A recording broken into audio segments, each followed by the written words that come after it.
citoyens, mais ils travaillent de l'autre côté. Si on regarde la République du Congo, la République démocratique du Congo, on voit un pays qui fait 4000 km du nord au sud. Eh bien, vous vivez dans un autre pays si vous avez quitté le Kinshasa pour aller vivre à Likasi. Oui. Ce n'est pas le même pays. Et pourtant, je n'ai rien dit contre l'unité nationale. Ne me prenez pas mal là-dessus. Mais ce qui est important, c'est que vous changez complètement d'environnement. Alors, 750 millions, plus 236 millions, arrondi 1 milliard. 1 milliard de personnes dans le monde ne sont pas chez eux, de là où ils viennent. Donc, que ce soit positif ou négatif, hein, je suis migrant, je suis belge, je travaille en Suisse, je travaille au Congo, je travaille à Rome, je suis migrant. Je ne me considère pas dans les vulnérabilités. Oui, mais donc, 1 milliard de personnes, ça veut dire quoi? Ça veut dire 1 personne sur 7 dans le monde. 1 personne sur 7. Si je rajoute, toujours le calcul approximatif, hein, si je rajoute que cette personne qui est partie laisse derrière lui 2 personnes affectées, dont la vie est affectée par son départ. Ce n'est pas beaucoup, 2 personnes, mais 2. Et que cette même personne touche la vie et affecte la vie de 2 autres personnes là où il passe ou là où il va. C'est pas beaucoup, 2 autres personnes. Ça fait 4 personnes au total qui sont affectées par son mouvement, à lui ou à elle. Ce qui veut dire que, toujours dans le même calcul, nous sommes à plus ou moins 5 personnes sur 7 dans le monde qui sont affectées par la migration. Alors c'est la crise. C'est ça qui fait peur. Parce que tout à coup, on se rend compte que toute cette mobilité, on ne la gère pas comme on veut la gérer. Ou comme on croyait pouvoir la gérer. Et que la vie, de toute façon, elle changera. Elle est en train de changer. Et quand on pense que toutes ces personnes en collectivité rassemblent un montant de à peu près 435 milliards de dollars.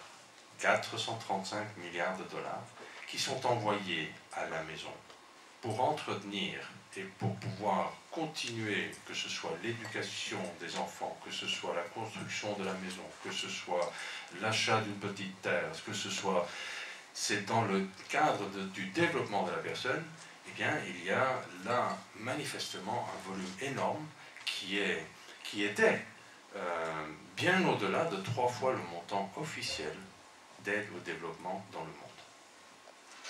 C'est inouï. On ne se rend pas compte de ce que fait la migration aujourd'hui. Elle touche un nombre de personnes et elle affecte en qualité de vie, et c'est là quand même la grande importance, toute une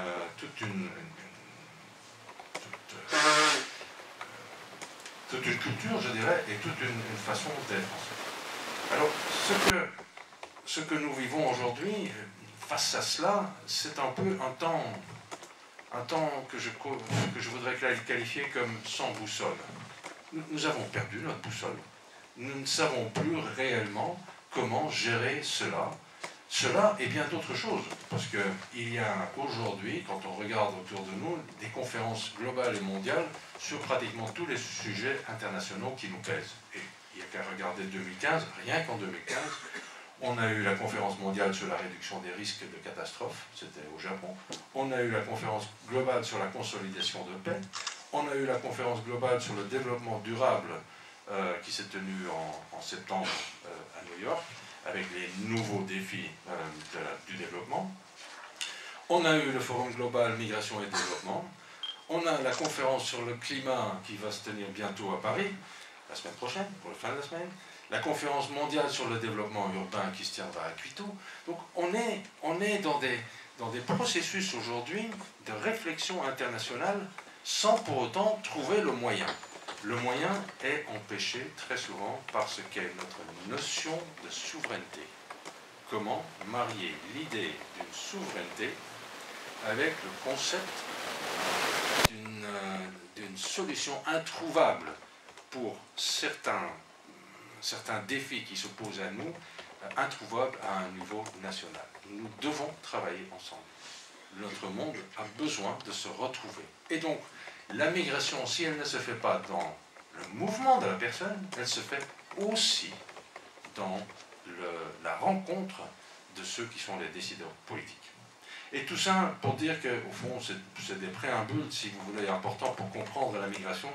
La migration ne se gère pas par les nations de départ, de transit ou d'arrivée, mais par le collectif de ces nations. Il y a un besoin urgent d'une gouvernance plus globale.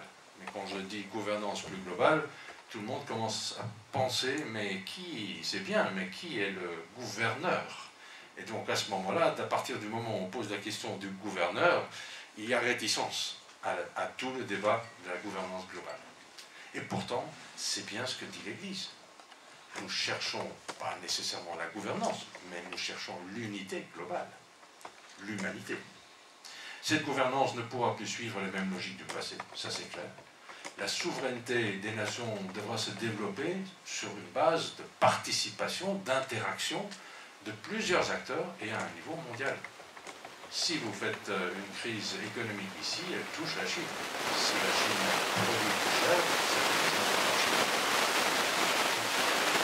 C'est terminé de penser que ce que nous faisons comme décision, ce que nous prenons comme décision ici, a seulement effet ici. C'est partout cela. Alors regardons, si vous êtes d'accord, un peu cette crise des réfugiés, comme on l'appelle ici. Les dernières semaines, je voudrais d'abord parler de cela. C'est la crise essentiellement parce que nous nous rendons compte d'une réalité qui est bien présente. Je dois dire, dans le train pour venir hier, j'ai rencontré une personne qui venait de l'Albanie et qui voulait, c'était un train vers Mons, enfin, qui aurait dû arriver à Mons, mais avec les grèves, il n'est pas arrivé à Mons, n'importe, j'ai dit 4 heures pour arriver ici. Donc, mais lui, il voulait aller à Lille. Je ne sais pas pourquoi il passait par Mons, mais d'accord, il venait de Bruxelles. Alors j'ai dit, mais Lille, pourquoi est-ce que vous voulez aller à Lille? Moi, je veux aller à Calais. Je dis, mais Calais, oui, parce que je veux traverser. Je dis, mais c'est très difficile, on ne traverse pas. Je dis, vous avez un passeport? Non. Bien, donc c'est simple.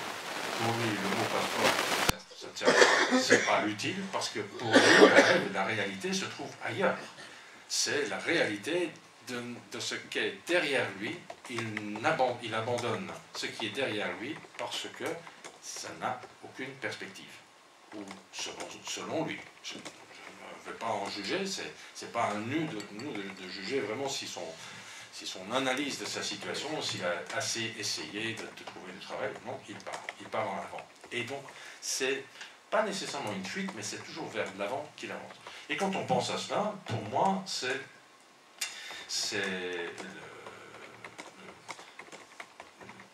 cette présence dans le train, cette présence à l'hôtel où la personne qui me servait à table était une Roumaine. Bon, c'est l'Union européenne, mais c'est quand même toujours un migrant. Nous bougeons, nous changeons, nous trouvons des emplois ailleurs. Alors, on a appelé la crise des réfugiés la crise des réfugiés. Mais, honnêtement dit, quand on regarde la façon dont nous avons réagi en tant qu'Union européenne, en tant que membre des États, en tant que gouvernement, moi je dois dire que c'est peut-être davantage une crise de l'Europe, et plus grave encore, une crise de l'humanité. Où est notre humanité là-dedans, dans les réponses? Notre conscience s'est réveillée. Vous vous souvenez de Aylan Kurdoun, qui lui est mort, petit enfant mort, innocent, petit pantalon rouge, et ça a touché tout le monde. Mais sa mort, sa noyade, mais il y a 10 ans qu'on sait qu'il y a plus de 10 000 personnes qui sont noyées.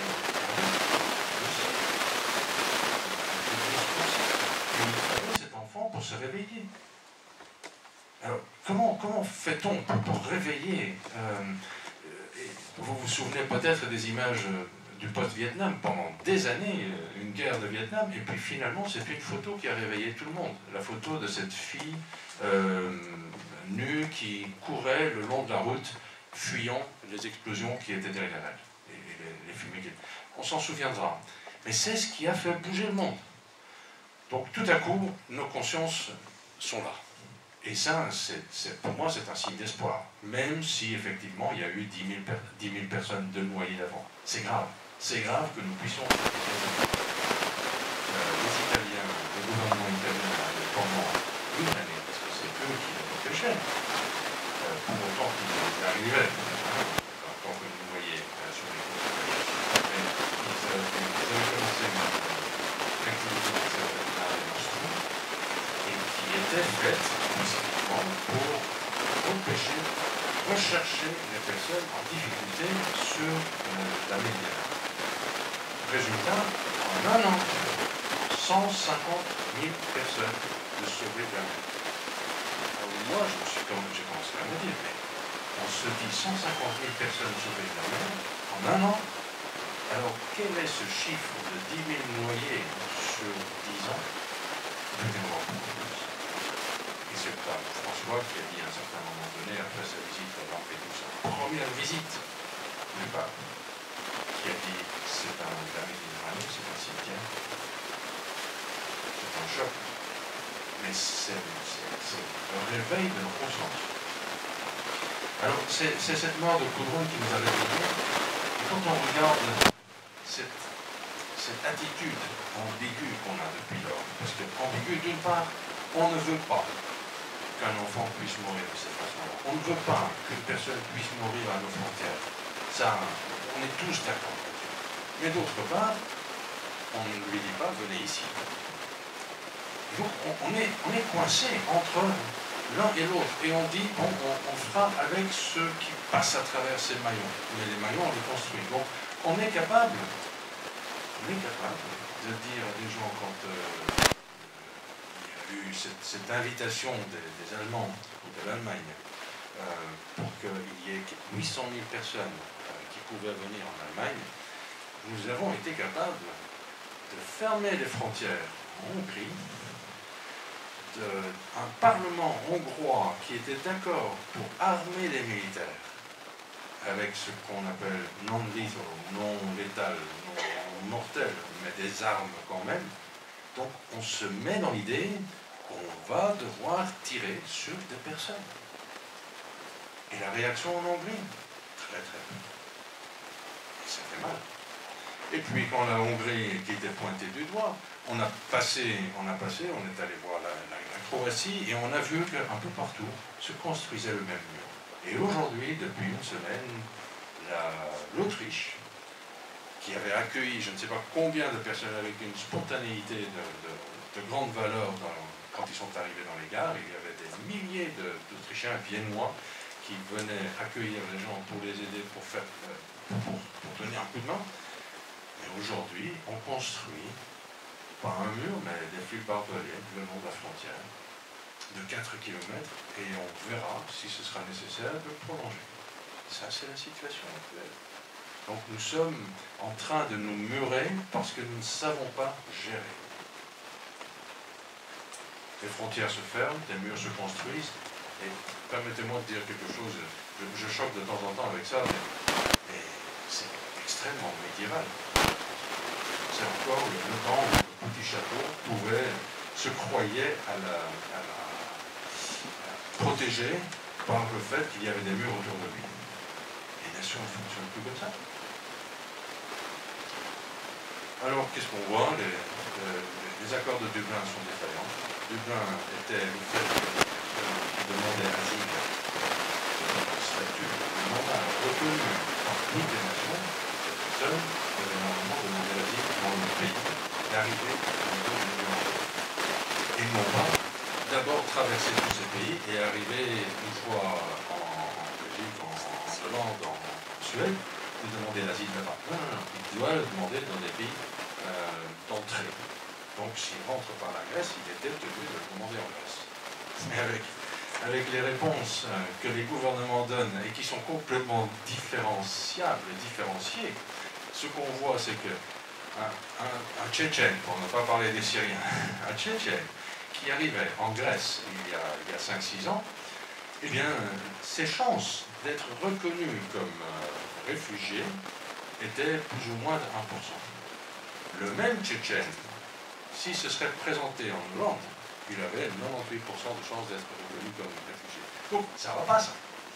Et ça, c'est le grand écart entre l'un et l'autre, mais l'essentiel est beaucoup plus dans tout ce gris entre le 1% et le 98%.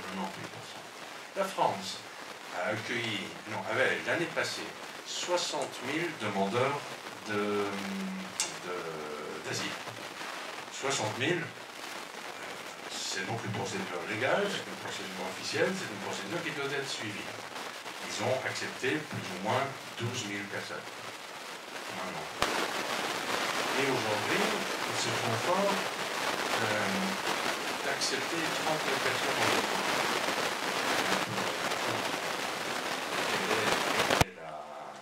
Le progrès réel et l'effort réel qui est fait, peut-être la différence des 24 aux 6 000.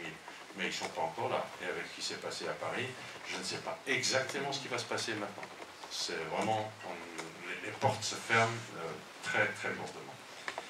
Alors finalement, ils se sont mis d'accord sur quoi en Europe? Ils se sont mis d'accord, et ils avaient besoin de cet accord, parce que s'il n'y avait pas cet accord, on était vraiment en rupture de l'Union européenne, du moins en cadre migration. Ça ne veut pas dire que tous les autres sujets n'auraient pu fonctionner, ça veut dire qu'on a une pierre d'achoppement et qu'on ne peut pas continuer là-dessus. Donc on s'est mis d'accord sur 120 000 relocations. Donc c'est-à-dire, là c'est la relocation pure, c'est-à-dire les personnes qui sont arrivées dans les différents pays, que ce soit en Allemagne, que ce soit en Hongrie, mais de les reprendre et de pouvoir les distribuer à travers l'Union européenne dans les différents pays. 120 000. Il y a 4 200 000 réfugiés syriens en dehors du pays. Il y en a 2 millions qui se trouvent en Turquie. Est-ce que c'est peut-être un détail, mais est-ce qu'on a une idée que en Syrie, pour le moment, depuis ces 2 ans que les Syriens, en Turquie, depuis les 2 ans que les Syriens sont là, on a eu 60 000 naissances. 60 000 bébés syriens nés en Turquie. La vie continue. Ce n'est pas une image figée. C'est quelque chose qui fait partie de notre communauté, de notre être.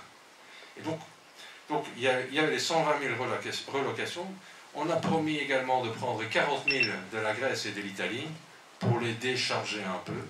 On appelle ça burden sharing, le partage du poids.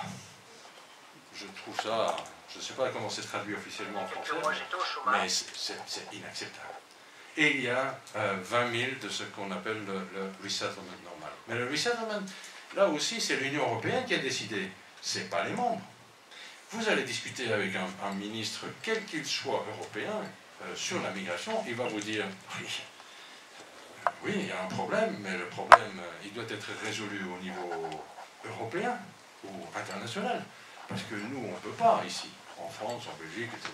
Très bien. Alors on va voir les personnes dans l'Union européenne, et là on vous dit, oui, mais il y a un accord entre l'Union européenne et les membres.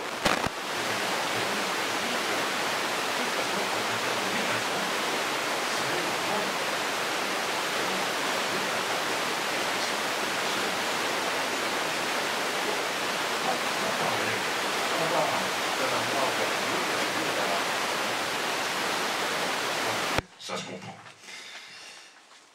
Les événements terroristes qu'il y a eu maintenant à Paris, eh bien ça c'est pour boucler le cercle. La peur s'est installée. Je suppose que Lorenzo va pouvoir en parler beaucoup plus encore, parce que Paris, j'étais à Paris le lundi d'après, et c'est pas Paris. La peur s'est installée, et c'est un autre sentiment que ce qui s'était passé à New York. À New York, vous vous souvenez, les 2 tours qui ont été... Là, on a expliqué que c'était une attaque militaire, enfin, c'est une attaque, non pas militaire, pardon, c'est exactement ce que je voulais dire. C'est une attaque terroriste aussi, mais c'était plutôt une attaque de la démocratie. On avait touché, ce qu'on disait, les valeurs démocratiques, en touchant ces 2 tours. C'était une image pour exprimer quelque chose d'autre que la peur. Aujourd'hui, chez nous, on a fait comprendre à tout le monde que ce qui est arrivé à Paris, à Bruxelles maintenant, enfin c'est pas arrivé, mais je ne sais pas, peut arriver n'importe où, n'importe quand, avec n'importe qui. Et donc, on est non plus dans l'attaque de la démocratie, on est dans l'attaque de la personne individuelle, dans sa peur. Et donc, ce qui veut dire un repli sur soi-même, plus renforcé encore, et de la personne individuelle, et des communautés ou des nations dans lesquelles il ou elle évolue. Le langage d'extrême droite est en train de se mettre en place. L'écart qui existait peut-être entre l'extrême droite et la gauche et la droite, enfin je ne vais pas trop faire de politique à ce niveau-là, mais on voit quoi? Il n'y a plus besoin d'avoir vraiment peur de l'extrême droite, parce que la gauche et la droite commencent à prendre le langage qui est celui de l'extrême droite. Peut-être plus modéré, peut-être plus gentil, mais finalement, tout le monde sait que c'est ça qui fera donner le vote final, électoral, important pour pouvoir rester au pouvoir, ou pour pouvoir rester, que ce soit ministre ou dans la politique ou n'importe. C'est faux. C'est vraiment fondamentalement, moralement inacceptable. Mais c'est ce qui se passe. Les accords pris en septembre sur la relocation sont mis en question. La République tchèque, la République slovaquie, la Suède qui a reçu autant de personnes sans aucun problème, a fermé ses frontières la semaine passée. La Pologne qui avait d'abord dit oui mais non, et puis finalement non mais oui, a redit non. Non, la semaine passée, ils se sont exprimés et dit non. Alors que la Pologne, je regrette, le nombre de personnes, ils ont fait tout un plat des 3 familles réfugiées qu'ils avaient reçues. 3 familles. Où est-ce qu'on est, hein? La Hongrie, il y en avait 700. Hein, donc tout le monde, on débat sur le trop. Aux États-Unis, il y a 27 États qui se sont prononcés contre l'arrivée de nouveaux réfugiés et de nouveaux migrants. 27 États. On est plus de la moitié. Le Congrès américain, aujourd'hui, est en train de réfléchir sur des moyens pour réduire l'arrivée de migrants. Ce n'est pas l'expulsion de ceux qui sont là. Là, on n'en parle pas. Je ne crois pas que ce sera dans le cadre. C'est plutôt la non-acceptation des autres. Tout cela combiné avec cette amnésie, je vous ai dit, sur notre passé, et autre chose en dehors de cette amnésie, donc le fait d'avoir oublié que cela s'est passé avec nous, et que nous aussi, on avait besoin à un certain moment, où nos pères, notre génération précédente, avaient besoin de voir ailleurs.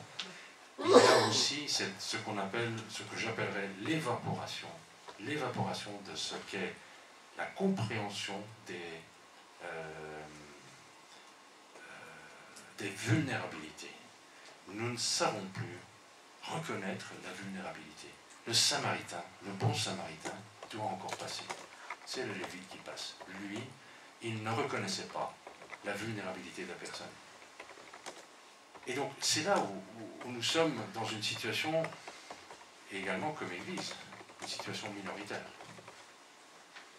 Et nous portons une voix qui est une voix bien plus importante dans ce message, mais qui n'est pas assez élevée, qui ne se fait pas trop entendre.